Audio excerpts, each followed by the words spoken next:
Hello guys, my name is Rowan Smith and I want to welcome you to the Training for Mountaineering podcast. Now this podcast is entirely dedicated to helping you train, prepare and conquer your upcoming mountaineering adventure. Once a week I'm going to be sharing with you in-depth and evidence-backed information around improving your physical performance on the mountain, reducing your likelihood of pain and injury, nutrition for mountaineers, and even a bit of mental strength development, so you can be empowered in your training to give yourself the very best chance of a safe, enjoyable, and successful mountaineering adventure. So now that you know what you're in for, let's get into today's episode.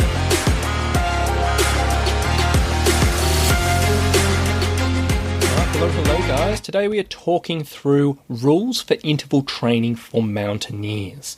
Now, interval training can be an incredibly powerful method of preparation for a mountaineer, regardless of what objective they're training for.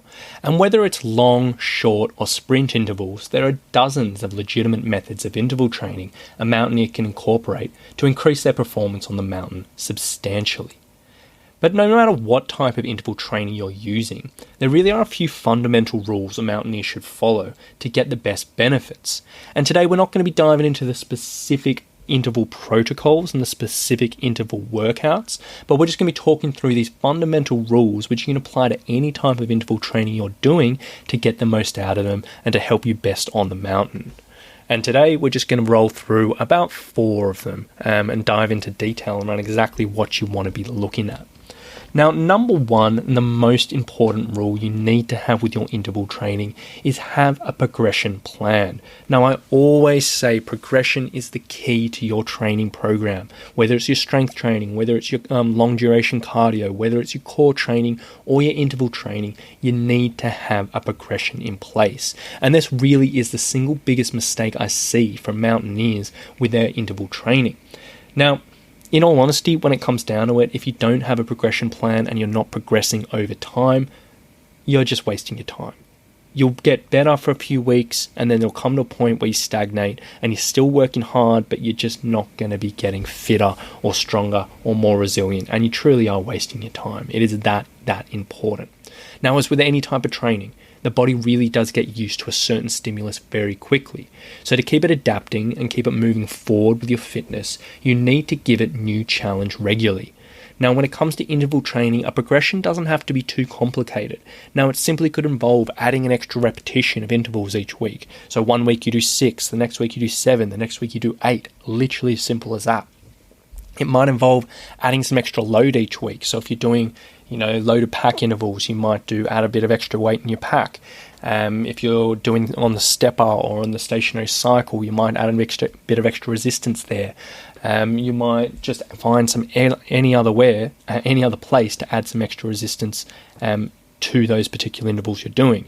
You might increase the duration of your intervals. So I think previously we were talking about aerobic power intervals, which I absolutely love.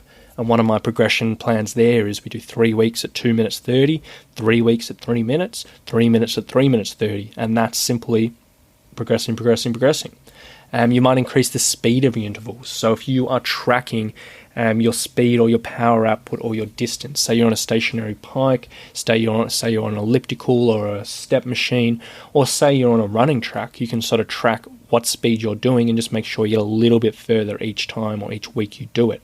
Whatever method of progression you choose, you simply just need to make it happen. And whether you're progressing every single week, whether you're progressing every couple of weeks, or whether you're progressing every 3 weeks, you just need to really, really make sure there is something in there.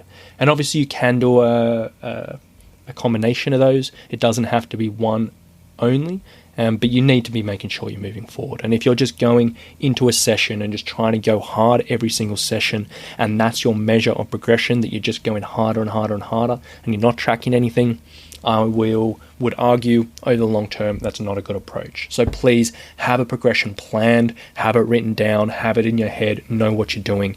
I could not emphasize that enough. Number 2 is don't fall into the trap of using your heart rate as a measure during short intervals.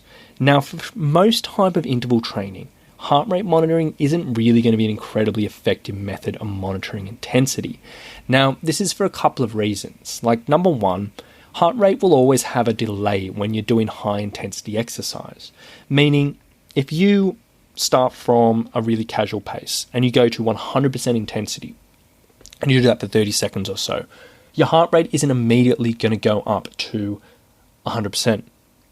It's not. It's going to take 10 seconds, 15 seconds, 20 seconds, whatever it may be. And it does have a bit of a delay going through. So if you're trying to judge your intensity of heart rate on those shorter intervals, it's not a good approach, and it's never going to be right. And it's, a bit of waste of your time. And number 2 is if checking your heart rate during intervals, if you're doing quick ones and short ones, it's often going to compromise the intent of the higher intensity. Now, whether that involves you looking at a watch, whether that involves just distracting you mentally and having to actually look at something as opposed to focusing on just working hard, it's going to be a bit of compromising, and it's probably not a great idea. Now, if you're doing longer intervals, like I generally say 2 minutes or more, this might be a bit different and it's a bit more realistic to use heart rate. You might get away with that with 60-second intervals, probably 90 seconds to 2 minutes or more. But as a general rule of thumb, if you are doing shorter ones, so 10, 20, 30, 1 minute, whatever it may be, intervals, I recommend choosing a different measure of intensity. So whether that is speed, power output, rating of perceived effort, whatever it may be. Just don't go off the heart rate because it can be a little bit tricky and it can be compromising. Number 3 is choose the right training modality. Now, when performing interval training, a mountaineer should choose exercise options which require little technical skill, minimal coordination, and simply allows you to push hard for the desired time. Now, examples here you've probably all done before, but it might be running or sprinting, it might be hill hiking, it might be cycling, whether it's on the stationary cycle, going up a hill or just outside, whether it's rowing, sled pushing, whatever it may be. But don't make the mistake of getting creative with your interval training. Now, this is super, super, super common in the fitness world, and trainers love to get creative with interval training, and it's fine if you are just training for general fitness or weight loss. But if you're a mountaineer and you're trying to train for a specific objective over the long term, don't do this. It's just a mistake. It's not a good approach. Now, what I mean here is if you're doing things like plyometrics, if we're doing, jump squats into, hops into broad jumps or whatever, and using that as an interval, and you're doing 30 seconds of each, don't do it. It's not effective. Same thing with burpees. Burpees have no place in any mountaineer's preparation. It's not going to work with your interval training. Strength exercises, again, if you're doing strength exercises, train for strength. Don't use that as a cardiovascular burst.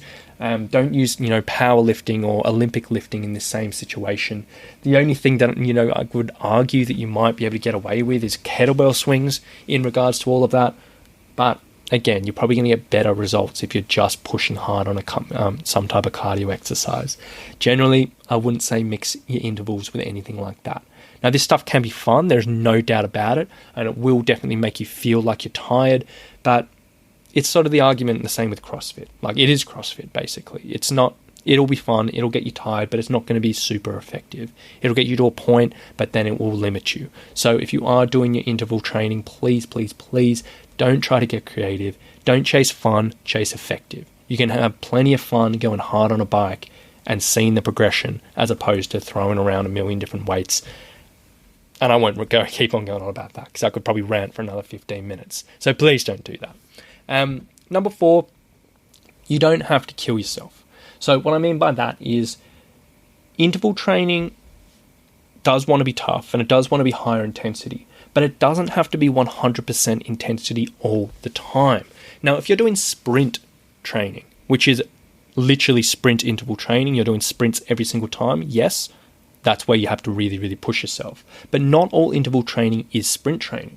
Now, you might be doing, say, 8-minute intervals, 10-minute intervals, 5-minute intervals, 4-minute intervals, whatever it may be. You don't have to finish that interval feeling like you want to throw up. You don't have to finish that interval feeling like you're going to collapse on the floor. You just want to find an appropriate intensity, which is going to target the particular energy systems that you're aiming for, and something that's going to give you a bit of a challenge. Now, generally what I'll say is week 1, if you're going into intervals, maybe it might be a 7 out of 10 in difficulty-wise. Week 2 might be an 8 out of 10. Week 3 might be 9 out of 10. And then week 4 might be that 10 out of 10 where you really, really pushed it. And then you start again at week 1, but you choose like a different progression. You might add some extra time. You might choose a different interval structure, whatever it may be. But you don't have to kill yourself all the time. Kill yourself occasionally, yes. Push yourself if you are doing that sprint training. But interval training does not have to mean running yourself into the ground. And then number 5 is aim for a full passive recovery in rest periods. Now, this is not by any mean a 100% black and white answer. This is purely what I think you get the best out of, and it's what I use with my athletes. And I honestly think with our particular training goals as mountaineers, this is the best way to go about it. Now, during interval training, you have 2 different options. Number 1, in your rest periods, you can do active recovery, in which you might do a sprint and then keep on going at like 75% intensity, 60% intensity. So you keep that heart rate up, and then you sprint again, go down to moderate intensity, sprint again. And that way your heart rate doesn't drop quite as far, and it doesn't take quite as long to get up, and therefore you spend more time at or above your VO2 max if you want to get really technical.